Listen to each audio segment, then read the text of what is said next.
میں سب کو یہ واضح کر دوں کہ پرویز الہی صاحب نے سی ایم صاحب نے مجھے پورے اختیارات دے دیے ہیں کہ جب بھی میرا فیصلہ ہوگا اسمبلیز ڈیزالو کرنے کا جس دن تو وہ میں کر سکتا ہوں. انہوں نے میرے پر پورا میرے ہاتھ پہ یہ چھوڑ دیا. تو یہ اخباروں میں پیشن گوئیاں چل رہی ہیں کہ جی وہ کیو لیگ مانے گی یا نہیں مانے گی, یہ ایشو ختم ہو گیا. وہ بالکل ہمارے ساتھ کھڑے ہیں اور انہوں نے بالکل جو میرا فیصلہ ہے اس کے اوپر ان کو اعتماد ہے اور انہوں نے مجھے اختیارات دے دیے ہیں کہ میں جب فیصلہ کروں گا اسمبلیز ڈیزالو کرنے کا. اچھا, اب میں آپ سب کو صرف سمجھانا چاہتا ہوں کہ یہ فیصلہ کیوں کیا. دیکھیں, الیکشن اگر اپنا پورا ٹائم پہ ہو جاتا ہے تو میں آپ کو یقین دلاتا ہوں کہ تحریک انصاف کو کوئی نقصان نہیں ہوگا, ہمیں فائدہ ہی فائدہ ہے. اگر یہ اگست میں سپٹمبر میں الیکشن چلا جاتا ہے تو ہماری پارٹی کی تو مقبولیت بڑھتی جا رہی ہے. جس طرح کی یہ گورننس ہو رہی ہے, جس طرح معاشی حالات تباہ ہو رہے ہیں, اور میں ابھی اس کے اوپر آنے لگا ہوں, جس طرح یہ پبلک کے سامنے ایکسپوز ہو گئے ہیں, تو ان کا تو اب کوئی چانس ہی نہیں ہے, ان کے پاس تو کوئی طریقہ ہی نہیں ہے کہ اپنے آپ کو اٹھانے کا. تو وہ تو اور پبلک کے اندر بھی ریفلیکٹ ہو گیا کہ ایک عوام کدھر کھڑی ہوئی ہے. تو ہمیں تو کوئی نقصان نہیں ہے. یہ جتنی دیر چلتے جاتے ہیں ساری دنیا کو پتہ چل گیا کہ وہ پنجاب سپیڈ کیا چیز تھی. وہ سارا جو یہ لوگوں کو میڈیا کے ذریعے, اشتہاروں کے ذریعے یہ امپریشن دیا ہوا تھا کہ یہ کوئی بڑے سمجھدار لوگ ہیں, وہ تو عوام کے سامنے ایکسپوز ہو گئے ہیں. لیکن مسئلہ اس وقت پاکستان کا ہے. سب سے پہلے مسئلہ ہے کہ پاکستان جدھر یہ پاکستان کو لے کے جا رہے ہیں, ہر پاکستانی کو فکر ہونی چاہیے جس پاکستانی کا جینا مرنا پاکستان میں ہے, جس نے ملک سے باہر نہیں بھاگ جانا, جس نے بڑے بڑے لندن میں اپارٹمنٹس نہیں لیے ہوئے اور بڑے بڑے گھر نہیں لیے ہوئے یہاں سے منی لانڈرنگ کر کے, جن کے باہر بینک اکاؤنٹس نہیں ہیں, جنہوں نے یہاں سے باہر ریل اسٹیٹ پہ پیسہ انویسٹ کیا ہوا ہے باہر کے ملکوں میں, ان کے علاوہ جو پاکستانیوں نے یہاں رہنا اور بننا ہے, ان کے لیے تو یہ وہ حالات کریٹ کر رہے ہیں کہ یہ جب جائیں گے تو خدا نہ خواستہ یہاں تو حالات وہ ہو جائیں گی جو بھی گورنمنٹ آئے گی وہ سنبھال نہیں سکے گی.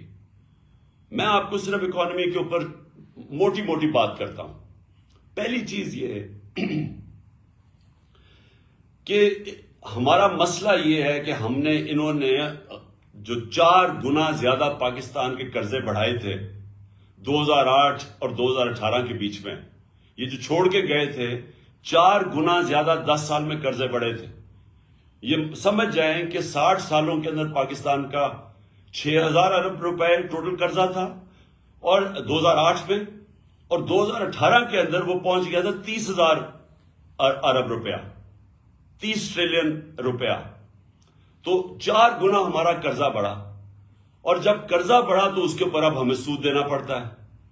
تو پاکستان کا اب حالات یہ ہیں کہ اگر ہماری معیشت بڑھتی نہیں ہے تیزی سے, جس کو اکنامک گروتھ کہتے ہیں, اگر اس ملک کی اکانومی بڑھتی نہیں ہے اور اگر وہ اکانومی سکڑنا شروع ہوتی ہے تو وہ قرضے تو بڑھتے جا رہے ہیں.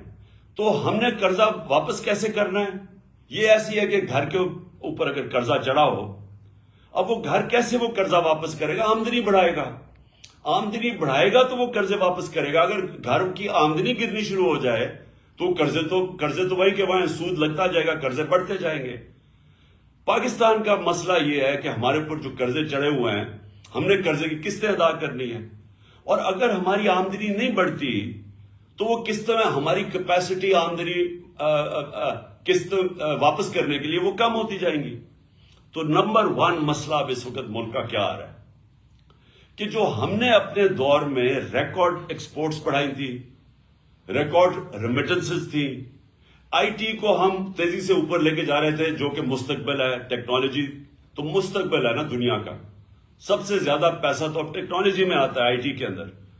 تو وہ بھی پہلی دفعہ پاکستان میں 75% ہماری وہاں ایکسپورٹس بڑھ گئی تھی. 32 ارب ہماری ریکارڈ ایکسپورٹس تھی, 31 ارب ریکارڈ ہماری ریمیٹنسز تھی, اور ٹیکس کلیکشن ہماری ریکارڈ تھی 6.1 ٹریلین, یعنی 6,100 ارب روپیہ.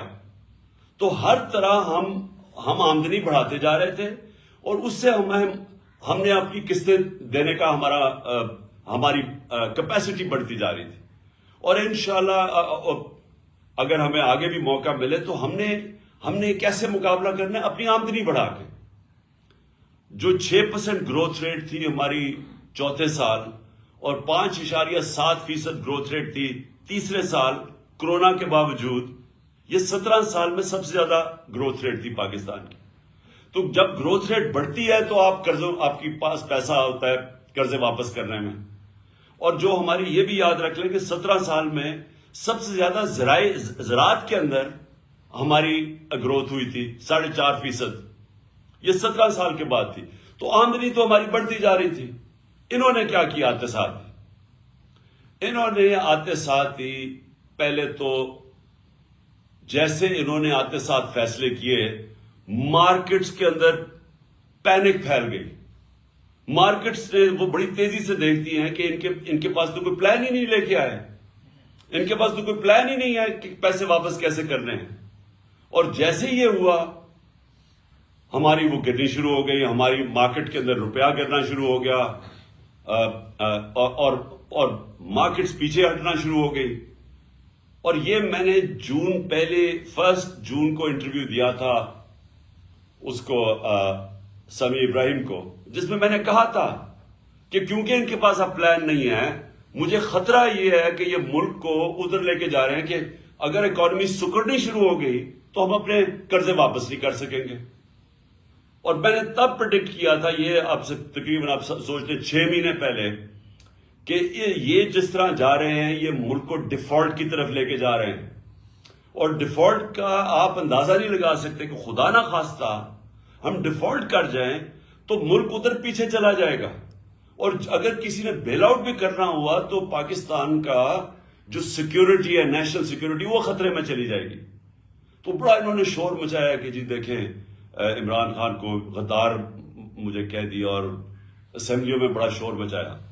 تو آج ساری دنیا کہہ رہی ہے کہ ہم ڈیفالٹ کی طرف جا رہے ہیں. انہوں نے 7 مہینے کے اندر ملک سے جو کیا ہے وہ دشمن بھی نہ کرے. سب سے پہلے تو جو کیپیسٹی تھی قرضے واپس کرنے کی، وہ گرنی شروع ہو گئی. ایکسپورٹس گرنی شروع ہو گئی. ریمیٹنسز تھی وہ گرنی شروع ہو گئی. انہوں نے جب ڈالر کو روکا، اس کی جو اصل ویلیو ہے، تو جو ڈفرنس تھا ڈالر میں اور مارکیٹ ریٹ میں، جو آفیشل ریٹ اور مارکیٹ ریٹ میں جتنا وہ بڑا، ریمیٹنسز گرنی شروع ہو گئی. اوورسیز پاکستانیز کا اعتماد اٹھ گیا.